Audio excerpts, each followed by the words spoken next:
Saudara-saudara sekalian yang saya hormati, konsentrasi pemerintahan Prabowo hari ini adalah menyukseskan program makan bergizi gratis, menyukseskan sekolah rakyat, menyukseskan koperasi merah putih, dan masih banyak lagi program-program yang lain.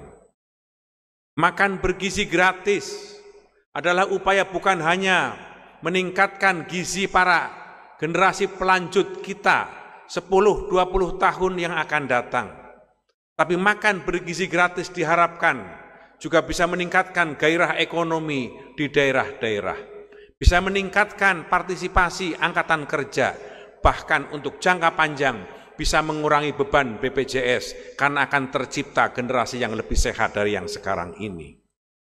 Memang dalam program makan siang gratis yang sekarang dikerjakan dan sudah mulai puluhan juta orang menikmati siswa, ada beberapa catatan, ada beberapa kekurangan, dan itu pemerintah tidak menutupi hal itu, tetapi pemerintah akan terus memperbaiki setiap masalah, setiap komplain, setiap problem yang dihadapi di lapangan.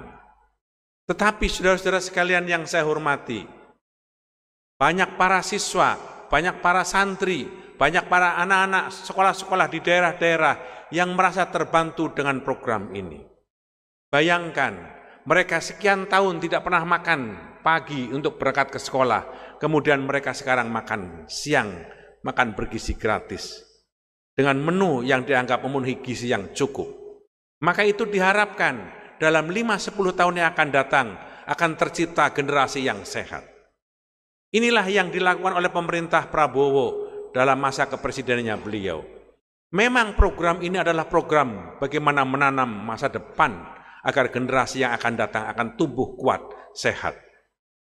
Karena itu kalau kemudian program ini diukur dalam hitungan bulan, tentu saja tidak terlalu fair karena program ini adalah program untuk jangka panjang.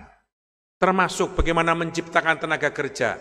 Banyak ibu-ibu di daerah-daerah, banyak emak-emak di kampung-kampung yang tadinya tidak memiliki pekerjaan, sekarang memiliki pekerjaan untuk membantu menyukseskan program makan siang bergizi. Banyak warung-warung, banyak toko sembako, banyak telur ayam, beras, sampai sayur-mayur dan bumbu-bumbuan, serapannya begitu tinggi, itu diharapkan akan menjadi penggerak ekonomi di daerah-daerah. Harapan kita semua, PIRA ikut bersama-sama menyukseskan program ini. Apa yang menjadi komplain, apa yang menjadi catatan, bahkan apa yang menjadi masalah di lapangan, pemerintah tidak menutup mata, pemerintah mendengar, pemerintah mencatat, bahkan Presiden Prabowo memperhatikan semua sisi yang seperti sekarang ini menjadi berbagai macam keluhan di lapangan. Akan tetapi, percayalah bahwa maksud yang luhur, maksud mulia ini tidak akan tergoyahkan oleh berbagai macam pandangan-pandangan tersebut, karena kita harus terus memperbaiki upaya dengan maksud yang luhur itu, dan kita yakin pada suatu masa generasi emas Indonesia akan tercapai dari program makan siang gratis ini. Saudara-saudara sekalian yang saya hormati, demikian juga dengan sekolah rakyat. Sekolah rakyat adalah upaya pemerintah yang merupakan institusi yang paling bertanggung jawab terhadap penyelenggaraan pendidikan atas rakyat, atas bangsa. Undang-Undang Dasar mengatakan bahwa salah satu tanggung jawab pemerintah adalah mencerdaskan kehidupan bangsa. Karena itu pemerintah harus menyelenggarakan pendidikan yang dimaksudkan untuk menyelenggarakan proses pendidikan kepada rakyat. Mahkamah Konstitusi menyebutkan yang dimaksud dengan pendidikan adalah 9 tahun pendidikan dasar, 6 tahun SD, 3 tahun di SMP. Karena itu sekolah rakyat adalah upaya untuk memberikan pemerataan pendidikan kepada seluruh lapisan masyarakat. Itu sebabnya sekolah rakyat dimaksudkan untuk mereka-mereka orang-orang yang bergolong ekonomi lemah, ekonomi yang terbawah. Jika itu dilakukan, maka ini adalah upaya pertama kali dalam sejarah Republik Indonesia usia 80 tahun yang pemerintah menyelenggarakan pendidikan khusus untuk mereka anak-anak yang tidak mampu dan kurang mampu.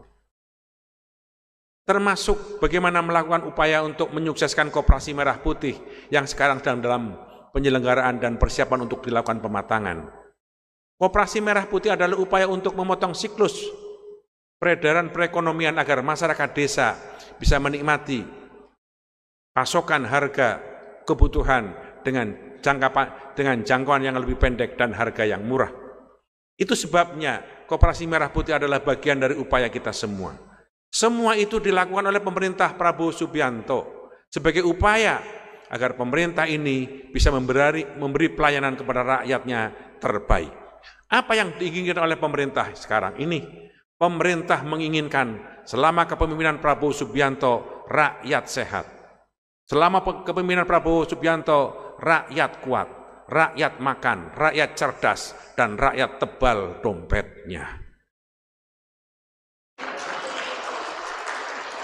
Itulah yang dilakukan, namun menuju rakyat sehat, rakyat kuat, rakyat cerdas, rakyat memiliki pekerjaan, tentu saja ada tahapan. Ada berbagai macam prioritas-prioritas yang harus dikerjakan. Karena itu, kita mesti harus melakukan itu dengan kesabaran, ketabahan, dan percayalah bahwa apa yang dilakukan oleh pemerintah semuanya demi bangsa dan negara. Download Tribun X sekarang, menghadirkan lokal menjadi Indonesia.